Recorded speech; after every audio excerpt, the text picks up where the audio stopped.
Welcome to round 2 of the 300 Blackout Polymer Magazine Comparison Series. In our last round, the IMI Generation 1 took the title. Let's see who wins this round. Let's load the IMI. If you've seen the last video, you know what to expect with the IMI Gen 1. The round's kind of Titanic for a while, and then they kind of straighten themselves out. So they're kind of still pointed up, and you'll see towards the back of the case there's a little bit of a gap, and then towards the very end of the magazine they'll straighten out on their own. Have these projectiles seated as far out as they'll go, and they're not touching the front of the magazine here, but they're close, you know. I think that was the last round. Yep. Okay, so let's pop a couple out and see if it seizes up. Now and fed, now and fed. Okay, right there it's starting to nosedive a bit.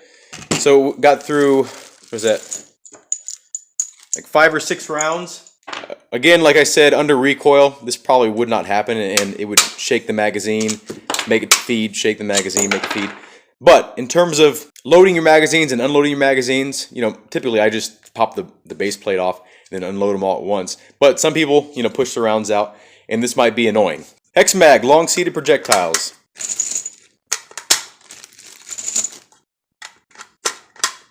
Okay, already experiencing some weird, oh, look at that. Okay, that did not happen on the IMI. Big old gap in the back there. Super Titanic. That barely loaded. Okay. Still having that weird second round tilting up thing. We'll see if it straightens itself out or just gets progressively worse. Still doing the same thing where the second round kind of pops up. It's getting pretty hard now. Yeah. A lot of resistance. I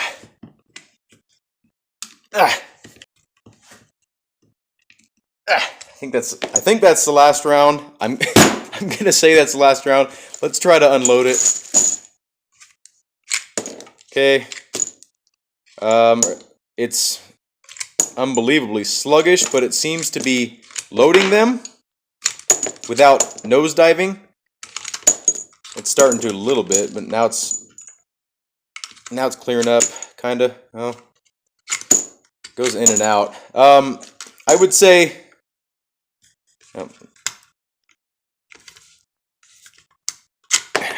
I did experience less issues in terms of the top round going forward with this magazine, but I'm gonna have to give it to the IMI.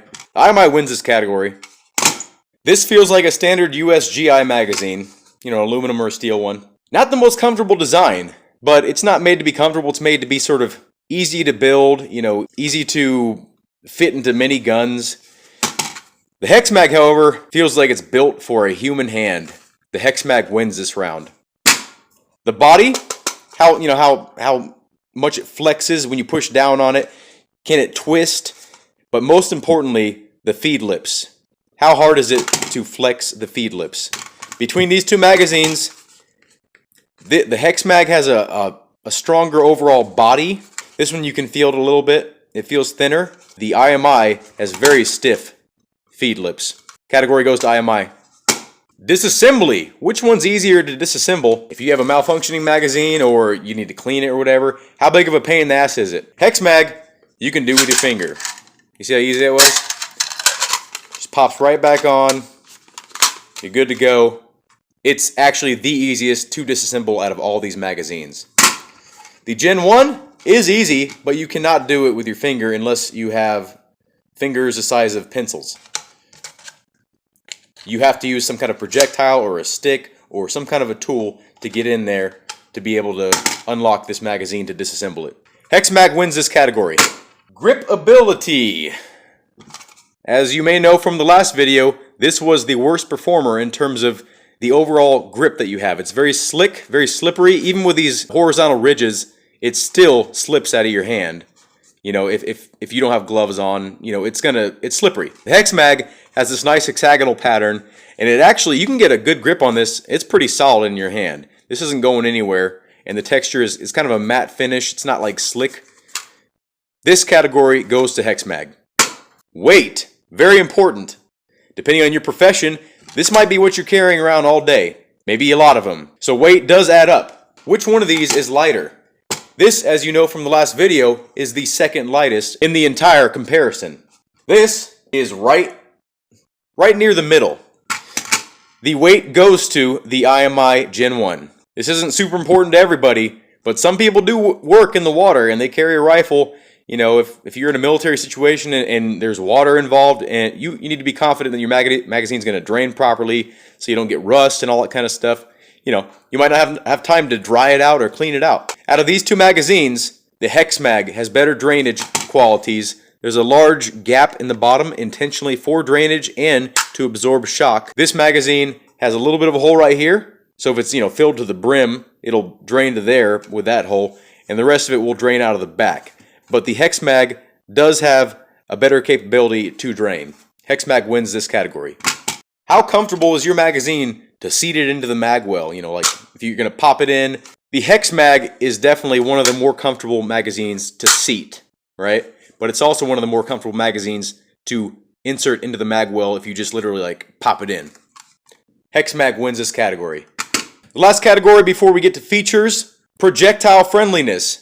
How friendly is this magazine to a reloader that wants to experiment and have the least amount of limitations on which projectiles you choose and how far out you can seat them? The Hexmag, as you saw from the first portion, had a lot of trouble. The ogive interfered. It was a nightmare to load up. I would not want to load like 10 of these. This magazine easily wins in that category. This has a total of 6 points that can be earned for each individual magazine. The IMI Gen 1 features stripper clip grooves, anti-tilt follower, and a reinforced magazine catch area. The Hexmag does feature a reinforced magazine catch area, an anti-tilt follower, stripper clip grooves. So these two tie this category. So out of 60 possible points, the Hexmag does beat out the Gen 1 by 2 points. Now, I haven't had much problems with factory ammunition with this magazine, but I primarily reload. So, and I think a lot of 300 Blackout users do reload because it's a lot cheaper and it's fun to experiment with. In my opinion, even though this magazine lost out in terms of points, in the categories it lost in, ergonomics, disassembly, grip ability, drainage, and comfort. So if those things are more important to you, this is your winner. But if loading, rigidity, weight, and projectile friendliness is important to you, this is your clear winner. I would choose this. Have a good day. Thank you for watching, and I hope to see you in a future video.